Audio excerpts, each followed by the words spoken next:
This is session number 2, and today we will discuss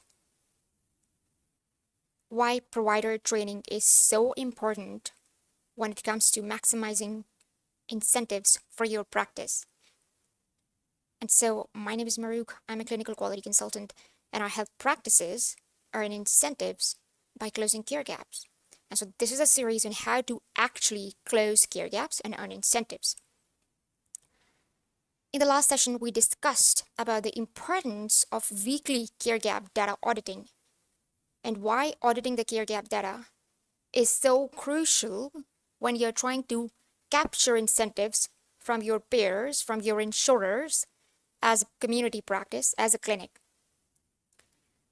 The second thing, which is important when you're trying to earn incentives, is bring your providers on board with that shared vision of earning incentives. And the way you do that is by informing them about how to close care gaps or how your practice is doing that in the monthly provider training sessions, right? So organizing these sessions is important, and your clinic, your community practice, your physician practice must be organizing these training sessions monthly and have the providers in those sessions. Provider training? What do you even mean by that term? I am already a provider. And I am fully packed with patients. So excuse me from such extra training. Provider training session is important. Why even bother? Because, I'm fully swamped as a provider. Why should I even care? So it creates a standard for your clinic. And then providers, they're aware that this clinic has a process in place. And so they will not miss care gap screenings.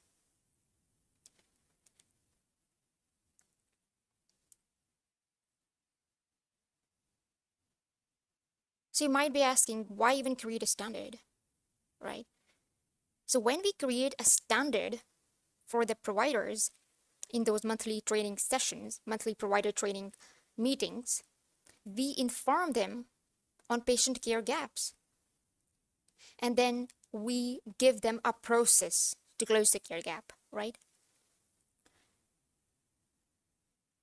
So I have examples of each of these that I've mentioned here in front of you, how the providers are informed on patient care gaps, and how they are then given a process on closing those care gaps, right? Because they don't have time. Their schedules are fully swamped. And so you have to give them a process. So I was working with one practice, and they were not doing anything related to care gap. Nothing. So patients missed screenings. They kept coming on those care gap lists. So then we decided that we will populate the patient chart, and particularly we will mention the care gap explicitly in the chief complaint so that the provider is aware. And here you see that this is a sample practice, and in the chief complaint, the team has pre-populated the patient chart for the provider. And so when the providers are taking these monthly training sessions organized by their clinic, they are informed that, hey, this is the place where you will look for the care gap, which the patient has not yet done, and that needs to be addressed, right? So here we see right there in the chief complaint section, it is saying care gap depression screening, and not only it mentioned depression screening, but it is also informing them how often. So it says perform PHQ-9 annually, right? So these are all peer recommended rules that we have tried to put in as simple words as possible, right? And then below you see another patient chart, And you see in the chief complaint section, yes, the visit reason is that it is a follow-up for BP and DEXA scan, but we have also mentioned the care gaps. Because if you will not mention it, how will the provider know what the care gap is? So when the providers take these mentally training sessions, they are told on where to look for on the patient chart for the care gap. So providers, they attend the training session and they were told by this practice, hey, in the chief complaint, you might find something called care gap. And so you will have to address those care gaps, whether they are screenings, whether the patient has high BP. So it's kind of a warning sign that you have to have their BP in control. So this is why we do provider training meetings. And then secondly, I mentioned that in the provider training meetings, you not only inform them about where to look for the care gap, but you also give them a process on how to close that care gap. For example, if I mention that, hey, this patient has depression screening care gap, and the provider will be like, okay, I have to do PHQ-9 now. And so now this patient's chart is already populated with a template, PHQ-9 template, and the provider knows, okay, so it's already here, and all I have to do is, just fill out these blanks. So these were blanks before, here, which you see in bold here. And now provider is going to simply address these questions, and boom, here you have total score. That's all. That's all how you do the care gap. And so not only do they know about the patient care gap, which is depression screening, but they also know how to address it, because in the patient chart, there are pre-populated templates. All right, so this is another sample patient chart, and this patient had the care gap of cervical cancer screening, and the chart was already populated for the provider such that when the patient will visit the provider on the date of their scheduled appointment, the provider will be able to find the care gap in the chief complaint section. And when the provider will go a little down on the patient chart, they will be able to find this template for cervical cancer screening. And when the provider will click on this blank here, then it will show up this template. And here the template is asking the provider to fill in the date of cervical cancer screening, whether it was cervical cytology, HRHPV, so they have to mention the date. And this is really important because the date helps us to check the validity and to see whether they need the screening or not. Now, there can be cases where the patient do not want to do the screening, right? Or they are anxious about the process, in which case the provider will mention a no.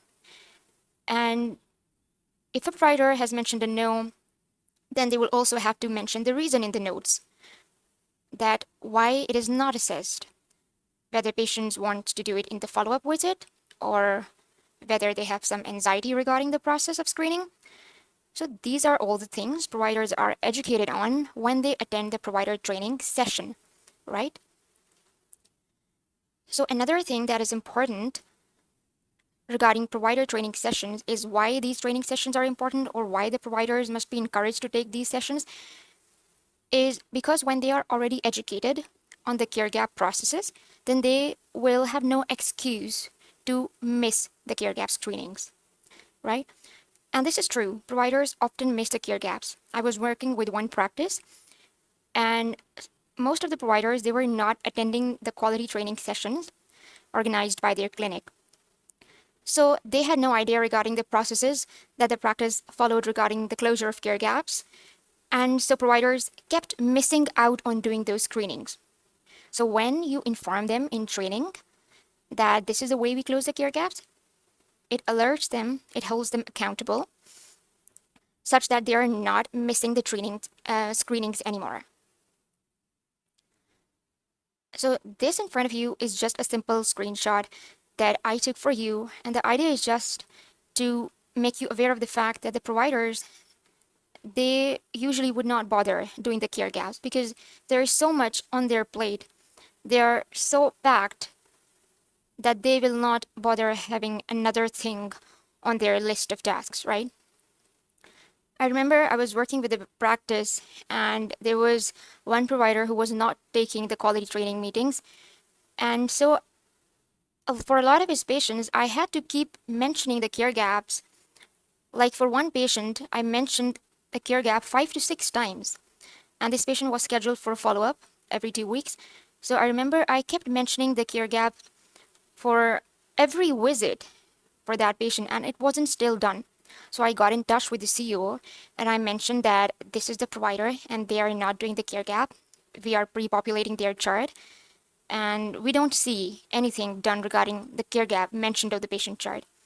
So then the CEO talked to their providers and they were able to bring them on board, right? So here, when, as I just told you, when the CEO talked to their providers that this is the care gap process and was able to hold them accountable, then we see that they were doing really good documentation. And here you can see in the clinical notes that this patient had a care gap of depression screening and cervical cancer screening, right? And so when we trained these providers in the sessions, we also educated them on the fact that if they have not assessed the care gap, they have to mention the reason. So now you know that training, it alerts them such that they have no excuse of missing out on the care gaps, right? You see now it says that we'll address care gaps for depression screening and cervical screening on the follow-up visit. So this indicates that they are now more alert and aware, and so they are not missing out on screenings. If they did miss out, then they have to mention the reason why they did. Maybe patient, is in a hurry, or they have anxiety regarding certain screenings. So then they have to mention the reason in the clinical notes. So this is another patient chart, and you can see that here we have all the screenings which are valid for a long period of time. And these are exact same things that we are looking for from all these screenings, right? We need the date and we need the result to be able to figure out whether the screening is still valid or not. So all of these things happen in the provider training sessions when you educate them, right? So this is the result of training, that they were able to document properly. And when the documentation is proper, we could do supplementals as well, right? Because in supplementals, often for screenings, you need to mention the date of the screening and the result to be able to figure out the validity. And so this is about why provider training is so important. Let's recap quickly. Because it creates a standard, it informs your providers on where to find the care gaps, and then it also gives them a process on how to close those care gaps, right? And different practices might have different processes, right? For example, one practice was doing it through templates.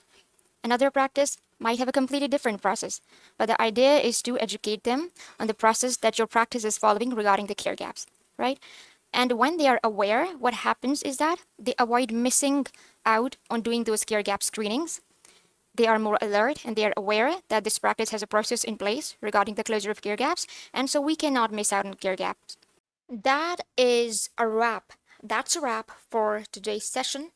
In our next session, we will dive into why attending pair scheduled or insurance scheduled quality trainings isn't just another meeting. It's a golden ticket for boosting your quality scores and capturing more incentives. If your physician practice is skipping those sessions, it's leaving money on the exam table.